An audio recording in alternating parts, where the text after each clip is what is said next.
조희대 대법원장이 윤석열 전 대통령과 한덕수 국무총리를 만나 이재명 사건이 올라오면 대법원이 알아서 처리하겠다고 말했다는 의혹과 관련해 더불어민주당은 있을 수 없는 충격적인 사건이라며 특검의 수사를 촉구했습니다. 민주당은 조 대법원장이 물러날 명분이 늘어난 것이라며 오늘도 사퇴 압박을 이어갔습니다. 이기주 기자입니다. 어제 국회 대정부질문, 더불어민주당 부승찬 의원이 대선을 한 달 남짓 앞뒀던 지난 5월 1일 이재명 대통령 관련 사건이 대법원에서 파기환송된 데 대한 의혹을 제기합니다.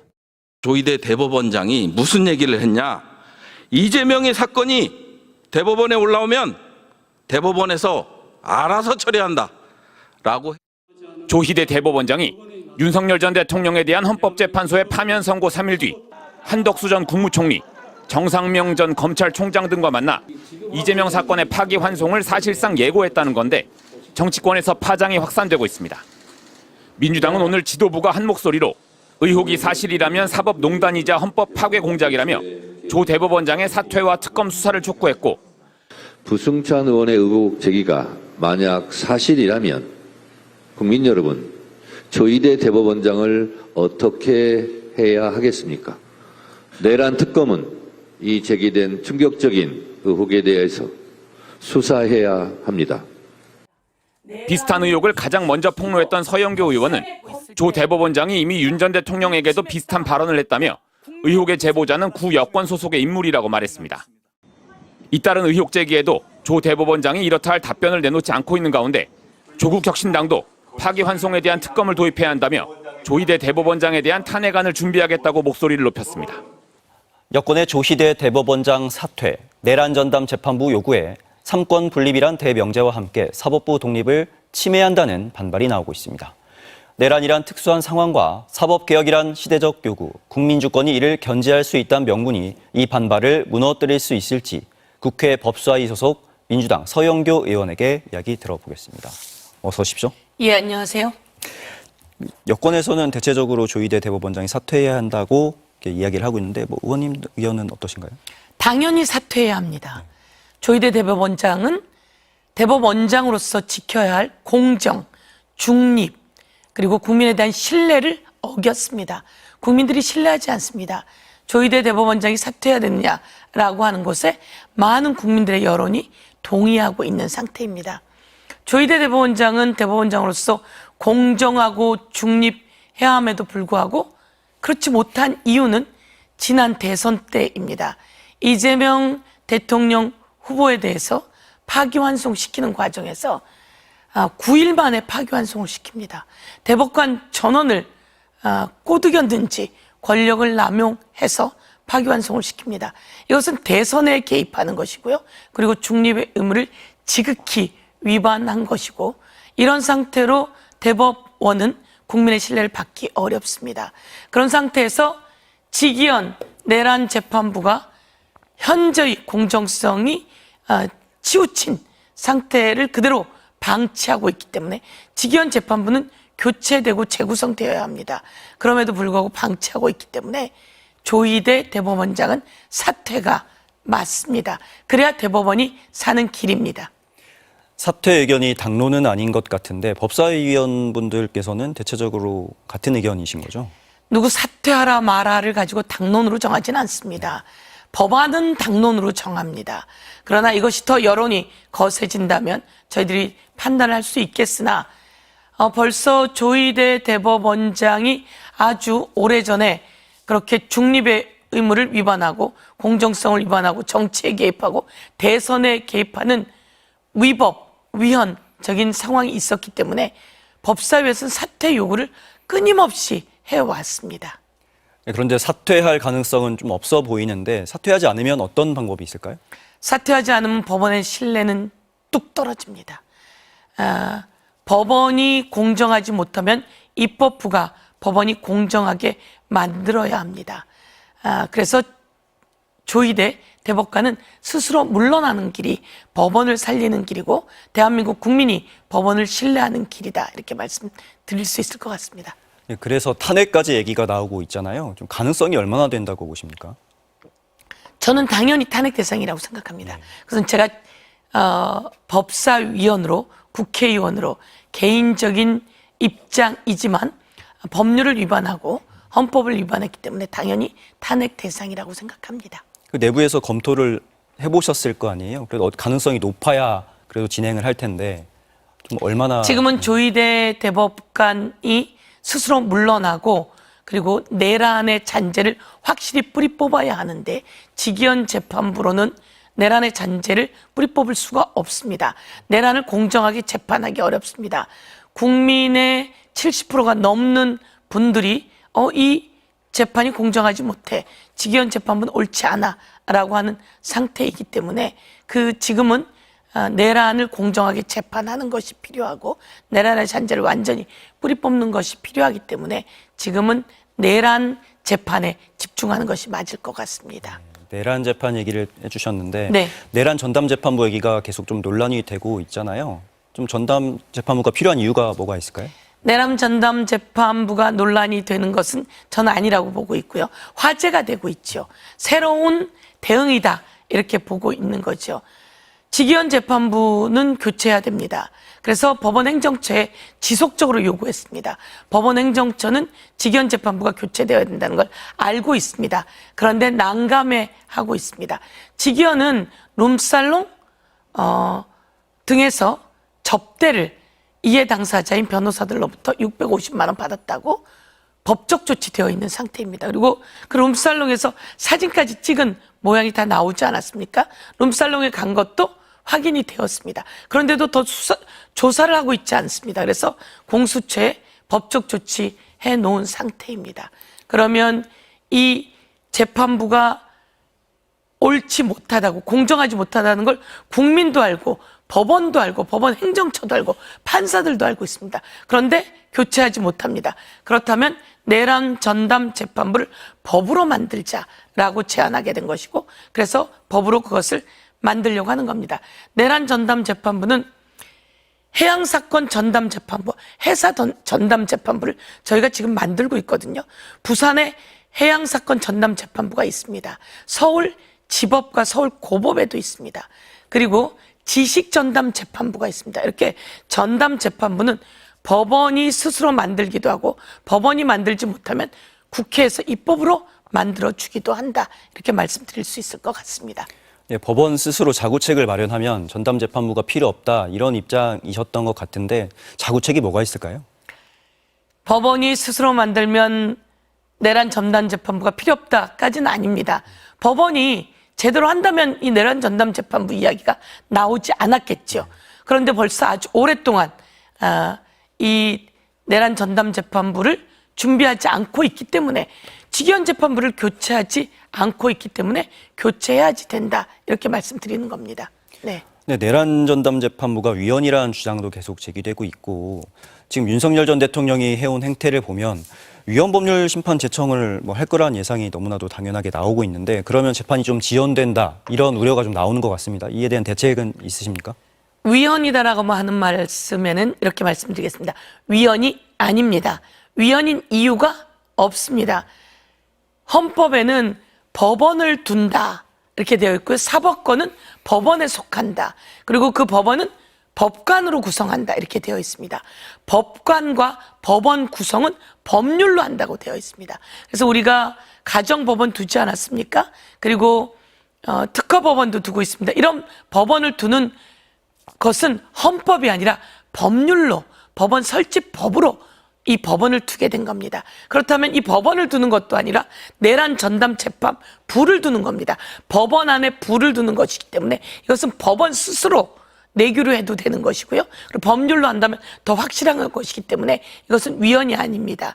헌법에는 법원을 구성하는 내용을 법률로 하게 되어 있기 때문에 이 내용은 위헌이 아니다. 이렇게 말씀드리겠습니다. 네.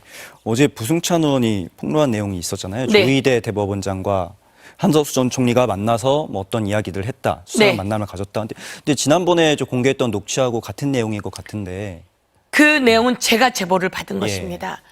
파기환송을 5월 1일 날 이재명 대통령 후보에 대해서 파기환송을 조희대가 시킵니다. 5월 1일 파기환송 시키기 하루 전인 4월 30일 한덕수가 출마를 시사합니다. 그리고 파기환송 시킨 그날 한덕수는 출마를 선언합니다.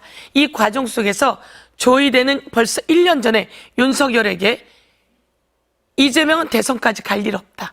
이재명 건이 대법에 올라오면 대선에 못 가게 해결하겠다라고 하는 제보를 당시 여권의 고위직으로부터 제보를 받았습니다. 좀 신뢰할 만한 근거. 그렇습니다. 아주 신뢰할 만한 내용입니다. 과거 민정에 있었던 사람이라고 말씀드릴 수 있을 것 같습니다. 이 내용은 오늘 제가 처음 이야기하는 건데요. 민정에 과거 계셨던 분. 정권의 민정에 있었던 사람. 과거 정권이면 네. 진보 정권을 말씀하시는 거예요? 아닙니다. 보수 정권을 이야기하는 겁니다. 그쪽에서 나온 이야기입니다. 윤석열과 조이대가 만났고 조이대는 윤석열에게 이재명 사건이 대법원에 올라오면 바로 처리하겠다라고 하는 제보를 제가 받았는데 이 제보를 받았으니 제가 법사위에서 질의했습니다. 조이대 대법원장은 이에 대해서 답변을 하시라. 아니면 아니고 기면 기라고 답변하시라. 그게 제가 5월 2일 날 질의했는데 아직도 답변이 없습니다. 그리고 어제 부승찬 의원이 대정부 질문에서 제공한 녹취, 조이대, 한덕수, 그리고 정상명, 김충식, 최은순의 동거남이었죠. 이렇게 만났다. 이렇게 만난 사람들이 만난 자리에서 4월 7일경에 만났다라고 이야기합니다. 만난 자리에서 이재명 사건이 대법원에 올라오면 곧바로 처리하겠다라는 제보가 녹취로 나왔습니다. 이런 상황이 있는 상황 속에서 진짜 조이대는 5월 1일 날 이재명이 대선까지 못 가게 파기환송 시켰던 거죠. 이런 일련의 사건들을 본다면 조이대는 5월 1일 날 파기환송해서는 안 되는 거였습니다. 그렇기 때문에 이 부분에 대해서 어제 대정부 질문에서 나왔고 이것에 대해서는 저희가 법적 조치 취했으니 이에 대해서는 수사가 밝혀줄 거라고 생각합니다. 그때 충성 맹세되었다 이런 얘기도 하셨던 것 같은데 오늘 시간 문제 때문에 더 질문을 좀 못 드릴 것 네. 같고요. 다음에 다시 한번 또 모시도록 아주 하겠습니다. 충격적인 사건이었고요. 그것이 현실로 드러난 게 5월 1일 파기환송이었고 그리고 조이대 대법원장 산하의 직위원 판사가 이렇게 재판을 질질 끌면서 재판을 무마시키려고 하는 것 자체를 국민은 그대로 지켜보지 않을 것입니다. 알겠습니다. 오늘 말씀 감사합니다. 감사합니다. 윤석열 탄핵 이후 정상명, 한덕수, 김충식, 조이대가 4인이 회동했답니다. 이것도 의혹이지만 들어보세요. 제가 말했던 내용과 똑같은 내용이 들려요. 4월 4일 날 윤석열 탄핵 소고 끝나고 4월 7일인가 4월 10일인가 15일인가 그 발음이 정확하지 않았어요. 그때 지금 조이대 대법원장하고 정상위원장하고 그다음에 김충식이하고 한덕수하고 목적 4명이 정식으로 다 해봤어요. 그 자리에서 조이대로 깜 말을 했다는 거야. 이재명 사건 대법원에 올라오면 대법원에서 처리한다. 그런 얘기 들었어요. 어우 소름 끼치네 진짜. 이게 만약에 사실이면요. 네. 조이대가 조이대의 난을 일으킨 이유가 설명이 됩니다. 첫째. 그렇죠. 두 번째. 한덕수가 그 완전 뱀장어처럼 살아오다가 꾸역꾸역 어떻게 해서든 대선에 출마하려고 했던 것도 다들 미스터리로 받아들였단 말이죠. 네. 그것도 설명이 돼버립니다. 이 제보가 사실이라면. 파기환송 결정한 날에 한덕수가 아마 출마. 그렇습니다. 알고 예, 있는데. 도대체 우리가 이해할 수가 없었거든요. 네. 그래서 이 제보의 신뢰성이 굉장히 중요하거든요. 아 맞아요. 그래서 네. 이게 중요합니다. 의원님, 네. 제보의 신뢰성 어떻게 네. 담보하시겠습니까? 제가 매불쇼 보고 우선 이겁니다. 저 질의는 5월 14일 날 한 질의입니다. 5월 14일. 5월 14일 날 한 질의고요. 제가 5월 2일 날 질의를 한 번 더 합니다. 저 녹취가 나오기 전에 제가 질의를 한 번 더 합니다. 녹취가 나오기 전에. 예, 녹취는 제가 제보 받기 전에 5월 1일 날 제보를 받았습니다. 와. 5월 1일 날 3시에 조이대가 파기환송을 합니다. 이재명 파기환송 네. 유죄 취지로. 그렇게 하고 4시에 한덕수가 사직을 합니다. 네. 출마를 선언하게 되는 거죠. 그날 5월 2일 날인가 5월 1일 날인가 저에게 뛰어오는 사람이 있습니다. 내가 이런 줄 몰랐는데 그때 들었던 이야기가 이거예요. 제가 1년 전에 같이 밥을 먹었어요. 밥을 먹었는데 그때 있던 아주 고위직 관계자가 저에게 이런 얘기를 했어요. 조이대가 윤석열에게 충성맹세하듯이 이재명은 대통령 될 수가 없어. 대선에 올라오면 대선 전에 대법원에 올라오면 우리가 알아서 정리할 거야. 라고 조이대가 윤석열에게 이야기하고 그리고 조이대는 대법원장이 된 것이다. 이런 이야기를 1년 전에 밥을 먹으면서 들었다며 저에게 5월 1일 날 이야기를 한 겁니다. 충성 맹세를 하고 대법원장이 됐다. 그런 뉘앙스죠. 이제 이 사람도 녹음을 해놓은 건 아니니까. 네네. 제가 1년 전에 밥을 먹었는데 그 밥 먹은 자리에서 고위직 관계자가 조이대는 윤석열에게 충성 맹세하듯이 이재명은 대통령이 될 수 없고 대통령이 대선 후보가 될 수 없다. 왜? 대법원에 올라오면 우리가 알아서 정리할 거니까 네. 라고 하는 이야기가 있어. 그러니 이재명은 대선 후보가 될 수 없어. 그러니 너무 이재명에게 줄 서지 마. 이런 뉘앙스로 이야기를 하는 걸 1년 전에 들은 거예요. 밥을 네네. 먹으면서. 1년 전에. 그 얘기를 제가 5월 1일 날 제보를 받은 겁니다. 네. 그래서 5월 2일 날 5월 제가 2일에? 법사위에서 질의를 합니다. 이 내용 뭐냐? 내가 이런 제보를 받았는데 조이대 이 내용 뭐냐? 대법원장 답변해라 라고 이야기를 합니다. 제가. 네. 그래서 그렇게 질의했고 두 번째 5월 7일 한 번 더 질의합니다.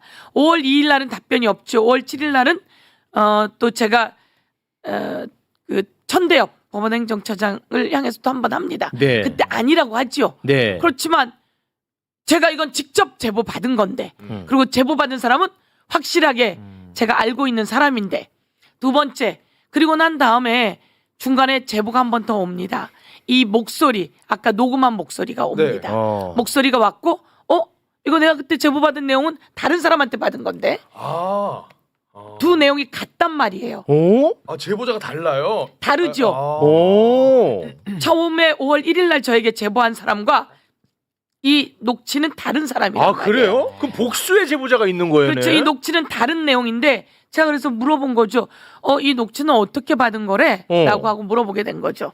그랬더니 하는 말이 언더커버로 받은 겁니다. 그러니까 지인이 받은 겁니다. 이렇게 얘기가 된 거예요. 그래서 제가 그러면 이거를 아직 내가 얘기하기는 조금 애매했지만 갖고 있었는데 이게 언론에 나오게 된 거죠. 열린공감TV를 통해서 나왔고 그래서 제가 그걸 받아서 다시 5월 14일 날 질의를 하게 된 겁니다. 녹취와 함께. 예, 이것에 대해서 답변해라. 이런 의혹이 있으니까 아까 말하듯이 이런 의혹이 있으니까 조이대 대법원장은 답변해라. 그리고 나에게 답을 줘라.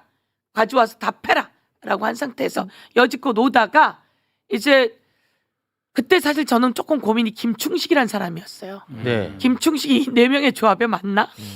이 고민이 그때 고민이었어요. 네. 그래서 제가 하려고 하진 않았지만 열린공감TV가 있으니까 했는데 그 다음에 김충식은 어마어마한 사람으로 계속 제보가 되고 있는 거잖아요. 그때 이거를 이제 터트릴 때는 김충식의 존재를 전혀 이해하지 못한 상태였군요. 김충식의 존재를 알지만 이 정도의 존재라고는 이해하지 못할 때였죠. 그렇지만 제가 그때 제기를 한 거였고 그 다음에 나온 김충식은 김충식의 수첩이 나왔고 그리고 부산 엑스포 때 김충식의 발언이 나왔고 여러 가지 사건에 김충식의 그림자와 흔적이 남아있고 네. 김충식의 땅에 최은순의 판사였던 자가 같이 등기를 해놓고 맞아. 있고 김충식 그 땅에 같이 등기가 그 윤남근 판사가 등기가 되어 있고 네. 또 서희건설이 또한 뭐 등기 권리가 되어 있다든가 뭐 이런 제보도 있고 예 그러면서 이게 좀 김충식이 그런 사람이구나라고 다시 알게 되었죠. 네. 그리고 이게 지금 대정부 질문까지 나오게 된 겁니다. 야, 이게